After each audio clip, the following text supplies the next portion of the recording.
안녕하세요. 스포츠 분석 토신입니다. 영상 시청하시기 전 좋아요, 구독 눌러주시면 감사하겠습니다. 그럼 오늘 분석 시작해 보도록 하겠습니다. 첫 번째 경기 알와슬 대 알힐랄 분석 시작해 보겠습니다. 알와슬은 이 경기 결과와 상관없이 이미 16강 진출을 확정했으며 사우디 리그 3팀이 3강 체제를 유지한 이번 서아시아 지역 예선인데 알사드와 함께 대회 내내 안정적으로 상위권을 유지했고 비록 직전 경기에서 알나스르에 대패하긴 했지만 1차 목표인 16강행에 성공했기에 큰 문제는 아니며 예선 마지막 홈경기에서는 카이우와 디알로, 칼릴 등 로테이션 자원의 출전도 유력하다.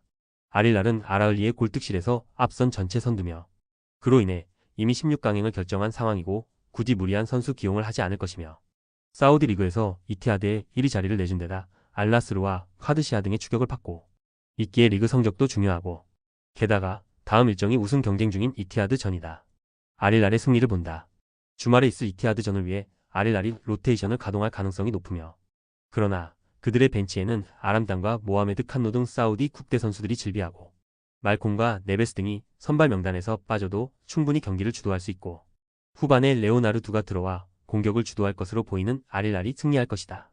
두 번째 경기 알라이안 대 에스테그랄 분석 시작해 보겠습니다. 알라이안은 승점 8점으로 6위를 달리지만 아직 진출이 확정된 건 아니며 이 경기를 패하고 페르세폴리스와 알가라파가 동시에 승리하면 9위로 추락할 수도 있고 같은 승점이라면 골득실에서 다소 앞서 있긴 하지만 여유를 부릴 상황은 아니기 때문에 홈에서 열리는 이 경기를 무조건 잡아야 한다. 에스테그랄은 16강행이 가능한 8위를 유지 중이며 그러나 같은 승점인 페르세폴리스의 골득실 한 골이 앞서 있기에 이 경기 결과에 따라 진출과 탈락이 모두 가능하고 페르세폴리스가 알 나스르를 상대하기에 스케줄 난이도가 더 낮긴 하지만 원정이라는 점은 부담이며 그래도 하르다니와 체시미 등 자국 리그 최강의 수비 라인이 있고 아자디가 언제든 역습으로 기회를 노릴 수 있다. 접전을 본다. 홈의 이점을 누릴 알라얀이 경기를 주도할 수도 있으며 그러나 원하는 최선의 결과를 얻지 못할 것이고 수비 보호의 강점이 확실한 레자반드와 은동이 중원에서 최종 수비와 간격을 최대한 좁히며 상대의 공세를 저지할 것이고 호세인이 키퍼가 골문을 안정적으로 지켜낼 에스테그랄이 원정 무승부를 기록할 것이다. 세 번째 경기 AC 밀란 대 페에노르트 분석 시작해 보겠습니다. 밀란은 원정에서 펼쳐진 첫 경기에서 한 골차 패배를 당했으며 불과 2주 전까지 페에노르트 소속이었던 산티아고 히메네스가 선발 스트라이커로 나서 친정팀을 상대했고 레앙과 플리시치 등 자국 국대팀에서 주전 윙어로 나서는 공격수들이 적극적으로 골을 노렸지만 골문을 열지 못했고 그래도 한 골차로 경기를 끝냈기에 홈에서 충분히 기회가 있다. 페에노르트는 홈에서 승리했기에 이번 원정 일정에서 무승부만 기록해도 16강으로 갈 수 있기 때문에 밀란 상대로 원정에서 스탠백으로 경기를 운영할 것이며 황인범이 부상으로 빠진 상황이기에 모데르가 볼란치로 나설 것인데 마디로와 밀란 보든과 함께 공격 전개보다는 수비 보호에 열을 올릴 것이다. 밀란의 승리를 본다. 페에노르트가 감독 교체 이후로 어느 정도 상승세를 탄 건 맞고 그러나 히메네스 이적으로 인해 우에다와 카란자 등이 나서는 최전방의 화력 저하도 분명하며 원정에서도 경기의 주도권을 잡았던 레인더스와 포파나의 중원이 경기를 지배할 수 있고 히메네스와 펠릭스, 플리시치가 경기 내내 적극적으로 골을 노릴 밀란이 승리할 것이다. 네 번째 경기 아탈란타 대 클럽 브리의 분석 시작해 보겠습니다.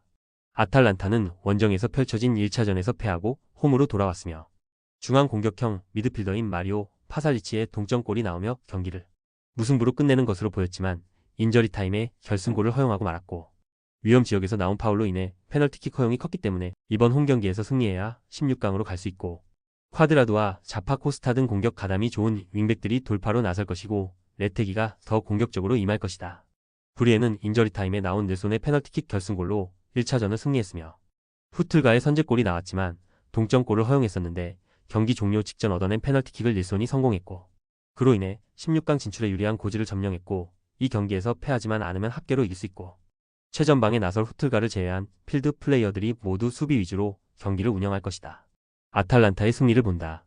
브리에는 중앙 미드필더인 바나켄과 오네티카 등 수비 라인 보호에 능한 선수들이 질비하며 또 공중볼 장악이 되는 메셀레가 상대의 세트피스 상황에서 헤더 허용을 내주지 않을 것이며 그러나 전력에서 앞서는 데다 홈의 이점도 있는 아탈란타의 우위가 예상된다. 레테기가 최전방에서 충분히 미끼 역할을 할 수 있을 것이기에 대 케텔라에르와 사마르지치 등의 찬스가 날 것이고 기회를 놓치지 않을 것이다. 다섯 번째 경기 바이에른 뮌헨 대 셀틱 분석 시작해 보겠습니다. 뮌헨은 올리세와 케인 등 선발 공격수로 나선 선수들의 골이 터지며 승리했으며 후반 일본 국대 공격수인 마에다, 다이젠에게 한 골을 허용하긴 했지만 적절한 로테이션을 가동하며 승리했고, 분데스리가에서는 라이벌인 레버쿠젠에 앞서며 1위를 질주 중이지만 포칼컵 탈락에 이어 챔스에서도 16강 직행에 실패했는데 컵 대회 호성적이 필요했는데 귀중한 원정승을 챙겼다. 셀틱은 스코틀랜드 리그 1위 팀이지만 플레이오프에서 분데스리가 선두이자 강력한 우승 후보인 미넨을 만났으며 1차전 상대의 맹공을 2골로 막아내며 마에다의 추격골이 나왔지만 승리하지 못했고, 이제 원정에서 승리가 필요하며 시작과 동시에 공격의 기여를 올리긴 어렵기에 전반을 버티는 양상으로 몰고 가고 후반에 아담 이타와 양현준 등을 앞세워 역습을 노릴 것이다. 미넨의 승리를 본다. 셀틱이 1차전 홈에서 한 골차 승부를 하긴 했지만 90분 동안 슈팅 시도가 거의 없을 정도로 미넨에 압도당했기 때문에 원정에서는 더 어려운 경기가 예상된다. 리그 최고의 스트라이커인 해리케인 외에도 코만과 르로이 사네, 무시알라와 그나브리 등이 경기 내내 공격적으로 셀틱 수비를 몰아칠 미넨이 승리할 것이다. 6번째 경기 벤피카 대 AS 모나코 분석 시작해보겠습니다. 벤피카는 모나코 원정에서 승리하며 16강 진출에 한 발 앞서갔으며 원정이었기에 고전이 예상됐는데 파블리디스의 선제골이 나왔고 그 후 상대의 공세를 잘 막아냈고 모나코 상대로 챔스페이지 승리에 이어 연승으로 강세를 보여준 모습이며 포르투갈 리그에서는 선두인 스포르팅을 추격하는 팀인데 챔스에서의 흐름은 더 좋고 무승부만 기록해도 올라갈 수 있지만 홈에서 굳이 공격에 기여를 내리진 않을 것이다. 모나코는 반드시 승리가 필요했던 홈 경기에서 패했으며 그리스 국대 스트라이커인 파블리디스에게 선제골을 내주며 동점골이 필요한 상황이었는데 중앙 미드필더로 선발 출전한 엘무스라티의 퇴장이 나오며 추격에 동력을 얻지 못했고 엠볼로와 미카의 투톱을 가동했고 아클리오체와 골로빈까지 공격적인 선수를 대거 기용했는데 원하는 결과를 얻지 못했고 이제 원정 승리가 필요하다. 벤피카의 승리를 본다. 리그안 강호인 모나코가 전력상으로 밀리는 건 아니며 그러나 이번 챔스에서 벌써 2차례나 벤피카에 패하는 등 벤피카 상대로 부진했고 또 반드시 승리가 필요한 경기를 원정에서 소화하는 것도 부담이며 공격적으로 나설 모나코 상대로 올스네스와 코쿠가 안정적으로 경기를 운영할 것이고 파블리디스와 아크티르콜루가 역습으로 기회를 만들 벤피카가 승리하고 16강으로 갈 것이다. 최종 조합은 영상 아래 고정 댓글로 말 걸어주시면 토신 정보방에서 무료로 공유해드립니다. 제발 손해보면서 토토하지 말고 다같이 웃으면서 즐겁게 베팅합시다. 함께 하실 분들은 부담 갖지 마시고 편하게 말 걸어주세요.